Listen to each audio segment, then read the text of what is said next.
Nagpatuloy sa pagsesermon si Hephaestus tungkol sa mga delikadong pinagagagawa ni Yuan. Sa tagal at paulit-ulit na pagsesermon nito ay halos mabingi na rin ang nakikinig lang na si Merlin. Inulit na naman ni Hephaestus ang mga sinasabi nito upang maintindihan daw ito ng maayos ni Yuan. Hanggang sa dumating ang pinakahihintay ni na Merlin at Yuan, natapos na ang paninermon ni Hephaestus. Nagkaroon na ng pagkakataon si Yuan upang ipaliwanag ang kanyang panig. Napaisip si Hephaestus nung sabihin ni Yuan na ang dahilan daw niya kung bakit siya sumalubong sa lightning bolt ay dahil sigurado raw siya na ang tatlong bato ay may kakayahan na maging isa. Nung maipaliwanag na ni Yuan kay Hephaestus ang kanyang rason ay tinanong niya naman ito kung nasaan na raw ngayon yung isang lalaki. Nagtanong naman si Hephaestus kung ang tinutukoy ba raw ni Yuan ay ang unggoy na si Son Ogong. Sinabi niya na malamang daw ay natutulog lang ito sa isang lugar sa labas. Napapangiti si Merlin habang nakikinig sa pag-uusap ni na Yuan at Hephaestus. Tinanong ni Yuan si Hephaestus kung bakit nga raw ito naroon sa Britanya. Sinabi ni Yuan na kung tungkol daw ito sa paghahanap sa kanya ni Son Ogong ay tingin niya raw ay wala ring magagawa si Hephaestus. Sumagot naman si Hephaestus na namamasyal lang daw siya doon. Nagtanong si Yuan kung totoo ba raw ang sinasabi nito. Sinabi ni Yuan na tingin niya raw ay nagpunta doon si Hephaestus dahil nag-alala ito sa kanya. Napukpok naman ni Hephaestus ang lamesa at ipinaliwanag na namasyal nga lang daw siya. Halos mapapahalakhak na ang nanonood at nakikinig na si Merlin sa ginagawang pagdadahilan ni Hephaestus, pero pinilit niyang pigilan ang kanyang pagtawa nung makita niya na lumingon sa kanya si Hephaestus. Nung medyo awkward na ang kanilang pag-uusap ay biglang umubo si Hephaestus at nagtanong kay Yuan kung hawak pa rin daw ba nito ang Stone of the Sea. Sumagot naman si Yuan nang nasa kanya pangaraw ito.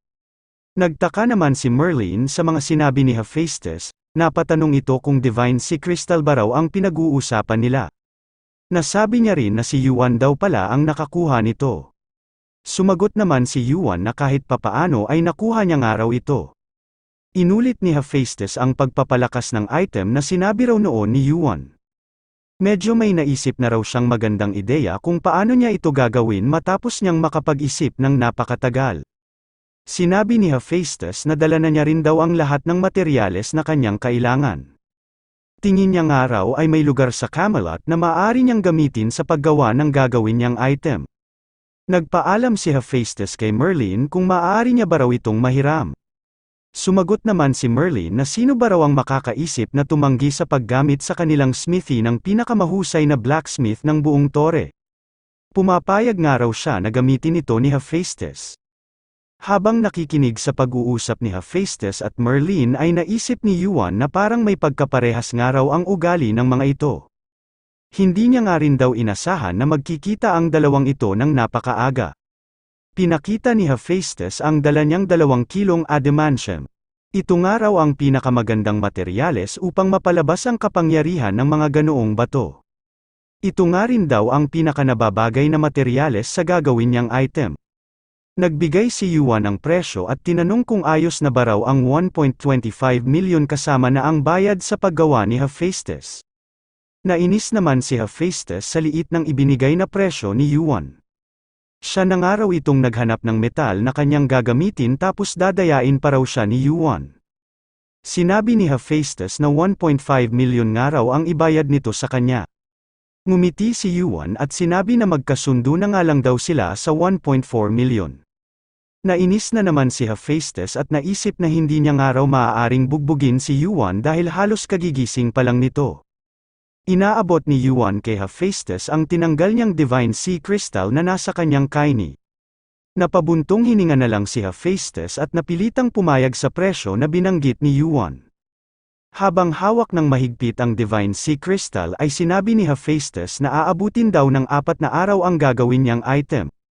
Sinabi niya rin na hanapin nga raw siya agad ni Yuan pagkatapos ng 4 na araw at sa pagkakataong ito ay wag daw itong mahuhuli sa oras. Sumagot si Yuan ng okay kay Hephaestus at kasunod noon ay binayaran na niya rin ito ng 1.4 million points. Pagkaalis ni Hephaestus ay naglakad-lakad naman sina Yuan at Merlin sa labas ng kastilyo. Ibinahagi ni Merlin na simula raw nang mawala ang tumatayong pansamantalang hari na si Lancelot ay nagsimula na raw malagay ang kanilang bansa sa isang hindi kapanipaniwalang estado. Sinabi ni Yuan na siguro raw ay nagkakagulo ngayon ang mga miyembro ng Round Table. Sumagot si Merlin ng ganoon na nga raw, hindi nga raw maaaring magsawalang kibo ang mga ito matapos nilang malaman ang pagtataksil ni Lancelot. Sinabi rin ni Merlin na parehas nga raw nilang nakita ni Yuan, kung paano nahati ang opinyon ng mga miyembro ng Knights of the Round Table noong ibinuking nila sa pagpupulong ang pagtatraidor at masasamang ginawa ni Lancelot. Ganoon na nga raw kalaki ang naging impluwensya ni Lancelot sa ibang mga miyembro. Sinabi ni Merlin na dahil nga raw nahati na ang mga ito ng pinapanigan, ang iba raw Knights of the Round Table ay pinili ng umalis sa kanilang guild. Mukhang mahihirapan na nga raw ang kanilang Round Table na ipakita ang kanilang pagiging matatag at malakas kaysa sa noong nagkakaisa pa sila. Nagtanong si Yuan kay Merlin kung nagsisisi ba raw ito sa nangyari. Sumagot naman si Merlin ng hindi raw, dapat nga raw ay matagal na itong nangyari mula pa lang nung umpisa. Kailangan nga raw nilang alisin ang mga nabubulok na parte at hayaang umusbong ang mga bagong kabalyero sa natural na paraan. Sinabi rin ni Merlin na malaki nga raw ang utang na loob niya kay Yuan. Kung hindi nga raw dahil sa tulong ni Yuan ay hindi sila magkakaroon ng oportunidad na itama ang mali sa kanilang Britanya. Huminto naman sa paglalakad si Yuan at sinabi kay Merlin na nangyari daw iyon dahil nagtiwala ito sa kanya. Napakunot noon naman si Merlin dahil lagi nga raw siyang tinatawag ni Yuan sa buo niyang pangalan, na di gaya ng nakasanayan niya na pagtawag sa kanya ng iba na elder o sir. Naisip niya na hindi pa naman daw sila masyadong matagal na magkakilala para tawagin siya ni Yuan ng ganoon. Sinabi ni Merlin na mukhang nakapagpahinga na raw ng maayos si Yuan. Sana nga raw ay samahan siya nito sa isang lugar. Sa pagkakataong ito ay tinawag ni Merlin si Yuan na kaibigan at tinanong kung maaari ba raw nitong tawagin si Arthur. Nagtungo ang dalawa sa lugar na sinabi ni Merlin at sa lugar na iyon ay inilabas ni Yuan si Arthur na nasa katawan ng isang orc. Sinabi ni Merlin na habang nililinis niya raw ang mga lugar na ginamit ni Lancelot ay may nakita raw siya sa lugar na ito. Siguro nga raw kahit papaano ay nakukonsensya pa si Lancelot kaya hindi niya ito magawang idispat siya. Itinago nga raw nito ang bagay na ipinapakita ngayon ni Merlin sa isang lugar na ang hari lamang ang maaaring makapasok. Nung nakalabas na ang buong katawan ng orc na gamit ni Arthur ay bigla itong nakaramdam ng lungkot sa nakita niya sa kanyang harapan. Nakapreserba at nasa harapan nila ngayon ang buong katawan ng pinakamamahal niyang anak na si Mordred Pendragon. Nanlumo si Arthur habang pinagmamasdan ang walang buhay na katawan ng kanyang anak. Habang umiiyak si Arthur ay sinabi ni Merlin na gusto na nga raw niyang pagpahingahin ng maaga ang katawan ni Mordred Pendragon. Pero hindi niya nga raw ito maaaring basta lang gawin dahil libing pa rin ito ng kanilang prinsipe. Nag-alala rin daw siya na baka maging dahilan pa ito ng takot at pagkabuo ng panibagong problema sa kanilang Britanya. Kaya nga raw itinabi na niya rin muna ang katawan ni Mordred Pendragon sa lugar na ito. Pinagmasdang mabuti ni Yuan ang buong katawan ni Mordred Pendragon. Nagulat si Arthur nung tanungin siya ni Yuan kung gusto ba raw nitong gamitin ang katawan ng kanyang anak. Agad naman itong tinanggihan ni Arthur, hindi niya nga raw ito maaaring gawin lalo na't namatay ang kanyang anak nang dahil din sa kanya. Napatanong ito kung ano ba raw klase ng pangungonsensya ang binabalak na ipadanas sa kanya ni Yuan. Nagbigay rin ng opinyon si Merlin at sinabing kalabisan ng araw kung gagawin ito ni Arthur. Maging siyang araw ay naiisip rin na hindi ito tama. Bigla namang tinanong ni Yuan si Arthur kung tingin ba raw nito ay pinagmumukha niya itong tanga kapag napasailalim niya ang katawan ni Mordred Pendragon bilang isang undead. Sumagot naman si Arthur na parang ganun na nga, gusto niya nga raw na siya na lang ang dumanas ng kahihiyan ng pagiging isang undead. Sinabi ni Yuan na mukhang mali raw ang tanong niya, lilinawin niya raw ito. Tinanong niya ulit si Arthur kung tingin ba raw nito ay may maitutulong sa kaligtasan at muling pagbangon ng Britanya ang mga bagay na gagawin niya sa hinaharap. Sumagot si Arthur na iba rin daw ang ibig niyang ipahiwatig. Malaki nga raw ang pasasalamat niya kay Yuan at naitama na ngayon ng landas ang kanilang sirang bansa. Naglakad si Yuan habang sinasabi na isipin na lang daw ni Arthur na magkasama sila ng kanyang anak habang gumagawa ito ng bagong hinaharap para sa kanilang Britanya. Lumingon si Arthur sa nasa likuran niya na si Yuan. Nagtanong naman si Yuan kay Arthur kung ito nga raw ba ang kanyang anak na gusto niyang magmana ng kanyang trono. Napukaw ang damdamin ni Arthur nung sabihin ni Yuan na malamang daw ay masisiyahan ang anak nitong si Mordred Pendragon na sundan ang mga tamang landas na tatahakin ng kanyang ama. Matapos marinig ang mga huling salita na sinabi ni Yuan ay nag-iba na rin ang opinyon ni Merlin. Habang ramdam ang lungkot sa pagsasalita ni Arthur ay sinabi nito na mahal nga raw ng kanyang anak ang kanilang Britanya. Kahit pangaraw subukan niya itong pigilan, kung para raw ito sa kinabukasan ng Britanya, malamang nga raw ay napakasaya nitong tatanggapin ang mga salitang sinabi ni Yuan. Napangiti si Yuan matapos marinig na pumapayag na si Arthur. Sinabi niya dito na hinding-hindi niya nga raw sasayangin ang desisyon na ginawa nito. Iniangat ni Yuan ang kanyang kaini sa tapat ng katawan ni Mordred Pendragon. Kasunod noon ay unti-unting naglaho ang katawan ng nilabas niyang orc at nalipat ang espiritu ni Arthur sa katawan ng kanyang pinakamamahal na anak. Dahan-dahang gumalaw at nagkabuhay ang katawan ni Mordred Pendragon nung tuluyan nang makapasok ang espiritu ni Arthur. Bigla namang lumuhod si Arthur sa harapan ni Yuan. Sa buong buhay niya ay ito palang ang unang beses na gagawin niya ito, dahil madalas na sa kanya ito ginagawa ng kanyang mga nasasakupan. Habang nakaluhod ay sinabi ni Arthur na nangangako raw siya na hinding-hindi niya pagtataksilan si Yuan at ibibigay niya raw dito ang buo niyang katapatan. Sinabi rin ni Arthur na si Yuan daw ang kanilang hari.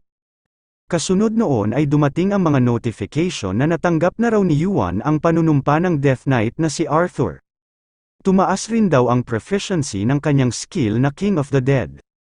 Nasiyahan si Yuan habang tinitingnan ang nanumpa sa kanya na si Arthur. Nakatanggap din siya ng notification na nagbalik na raw ang dating lakas ng Death Knight na si Arthur, at nakuha na raw niya ang buo nitong katapatan. Sa ibang lugar naman ng Britanya ay inaalala ni Son Ogong ang naging pagkikita nila ni Yuan. Naalala niya kung paano ito sumugod sa mapinsalang lightning bolt ni Zeus at kung paano niya ito iniligtas noong nawalan ito ng malay. Noong mailigtas niya si Yuan ay nakausap niya ito ng saglit. Napansin ni Son Ogong ang paraan ng pakikipag-usap sa kanya ni Yuan kaya tinanong niya ito kung dati na ba raw silang magkakilala. Hindi na nakasagot si Yuan dahil nawalan na ulit ito ng malay. Habang nakatingin sa kanyang kamay ay naisip ni Son Ogong na parang kilala nga raw talaga siya ni Yuan. Napakalakas nga raw ng loob nito at ni hindi man lang ito natatakot sa kanya, kahit nakilala siya bilang the Great Sage Heaven's Equal. Kung kausapin nga raw siya nito ay parang kilalang kilala siya nito. Kung umasta nga raw si Kim Yuan ay parang magkaibigan sila. At hindi nga lang daw basta-bastang magkaibigan, kung harapin nga raw siya ni Yuan ay parang napakatagal na nilang magkaibigan. Nagpunta si Yuan sa training ground na pinaglabanan nila noon ni Natal at Lollit. Doon ay sinubukan ni Arthur ang bago nitong katawan. Nagtanong si Yuan kung kamusta raw ang katawan nito. Siguro naman daw ay nagustuhan ni Arthur ang bago nitong katawan lalo na't malapit na sa pagiging isang high ranker ang katawan na gamit nito. Sumagot naman si Arthur na kailangan pa raw niya ng ilang oras upang makapag-adjust siya sa bago niyang katawan. Sinabi rin ni Arthur na hindi na nga raw kailangan ni Yuan na kausapin siya ng formal dahil ito nga raw ang kinikilala niyang hari. Sumagot si Yuan ng okay at sinabing gagawin niya nga raw yon. Matapos masubukan ni Arthur ang bago niyang katawan ay naging itim na usok ito nung ibalik na ulit siya ni Yuan papasok sa kanyang kaini. Nung makapasok na si Arthur ay may narinig naman na boses si Yuan. Sinabi ng may-ari ng boses na ito na hindi niya nga raw inaasahan na makakakita siya ng isang nakakamanghang pangyayari. Hindi niya nga raw akalain na ang sikat na King of the Knights ay magsisilbi sa iba at ituturing niya itong kanyang hari. Tumingin si Yuan sa ulap kung saan nanggagaling ang naririnig niyang boses. Narinig ulit ni Yuan ang pamilyar na boses. Sinabi nito na wag nga raw kakalimutan ni Yuan na kung hindi niya ito iniligtas ay malamang ay patay na ito. Mula sa mataas na ulap ay tumalon pababa ang nagsasalita na si Son Ogong. Sinabi nito na nagtataka raw siya kung paano naisip ni Yuan na tutulungan niya ito. Iyon nga raw ang kanina pa niyang iniisip. Pero kung pagtatahi-tahiin niya raw ang mga impormasyon na mayroon siya ay isa lang ang nakikita niyang dahilan. Nabigla ang ating bida nung tanungin siya ni Son Ogong kung kilala niya ba raw ito. Hindi agad nakasagot si Yuan at napaisip kung paano niya nga raw sasagutin ang tanong ni Son Ogong. Pinilit ni Yuan na kontrolin ang emosyon ng kanyang mukha. Naisip niya na hindi niya nga lang daw ito kilala, dahil kilalang kilala niya raw ito. Naisip ni Yuan na mukhang mali raw pala siya ng akala. Akala nga raw niya ay nagpunta sa kanya si Son Ogong nang dahil sa skill niya na Cinder Eyes. Kung sa ngayon nga raw ay kilala ang Golden Cinder Eyes bilang eksklusibong skill ni Son Ogong. Pero nagmula raw talaga ang skill na ito sa pamilya ni Son Ogong, nagtataglay nga raw ang mga unggoy sa Mount Hogwo ng ganitong skill. Ang inasahan nga raw ni Yuan ay tutulungan siya ni Son Ogong upang matanong siya nito tungkol sa kanyang Cinder Eyes. Ang iniisip niya nga raw ay tatanungin siya nito kung bakit ang isang player na hindi naman kabilang sa kanyang pamilya ay nagtataglay ng skill na Cinder Eyes. Nakaisip si Yuan ng maidadahilan at sinabing sino ba raw sa buong tower ang hindi nakakakilala kay Son Ogong.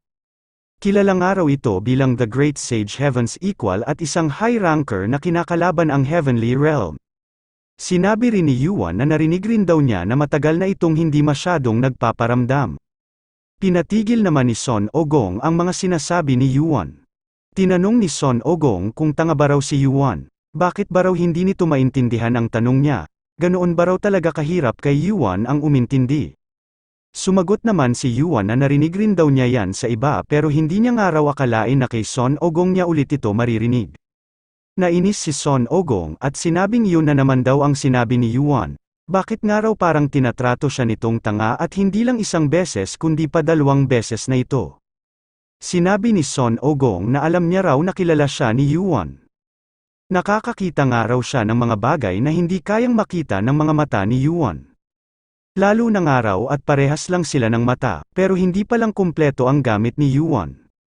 Nakatanggap si Yuan ng notification na sinusubukan daw labanan ng kanyang Cinder Eyes ang Golden Cinder Eyes ni Son Ogong. At dahil nga evolved version ng Cinder Eyes ang Golden Cinder Eyes, nabigo ang skill ni Yuan na labanan ito. Nung maisip ni Yuan na wala na siyang maaaring gawing dahilan ay tinanong niya si Son Ogong kung ano raw ang nakikita nito sa pinagmamalaki nitong mata. Sumagot naman si Son Ogong na nakikita niya raw na kilala siya ni Yuan. Nakikita niya nga raw ang totoo niyang katawan na nakatayo sa tabi ni Yuan. Kita niya nga raw na kilala ni Yuan ang totoo niyang katawan at mukhang kilalang kilala siya nito. Matapos marinig ang mga sinabi ni Son Ogong ay napaisip si Yuan kung ano raw ang maaari niyang sabihin. Kahit ano pa nga raw ang ibigay niyang dahilan ay makikita lang din ng Golden Cinder Eyes na nagsisinungaling siya. Naisip ni Yuan na mukhang wala nga raw bisa ang ginagawa niyang pagmamaang-maangan sa harap ni Son Ogong.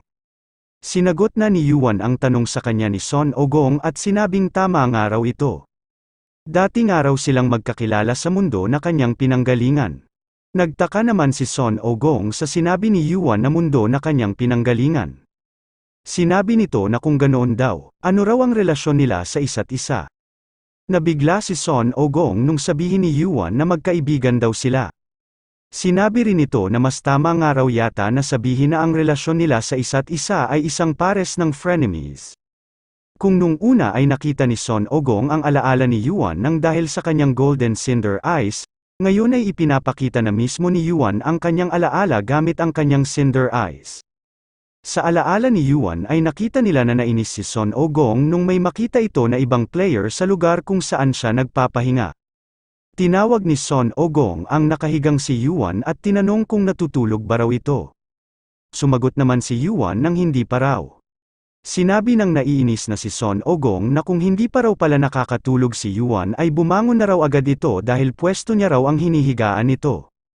Nakaramdam din ng inis si Yuan at sumagot na hindi raw siya aalis, dahil sa pwestong yun nga raw pinakamaganda ang sikat ng araw. Bigla namang nag-activate ng isang skill na kidlat si Son Ogong at inatake ang nakahigang si Yuan. Sinabi ng mainitin na ulo na si Son Ogong na ginawa niya raw ito dahil ayaw raw umalis ni Yuan.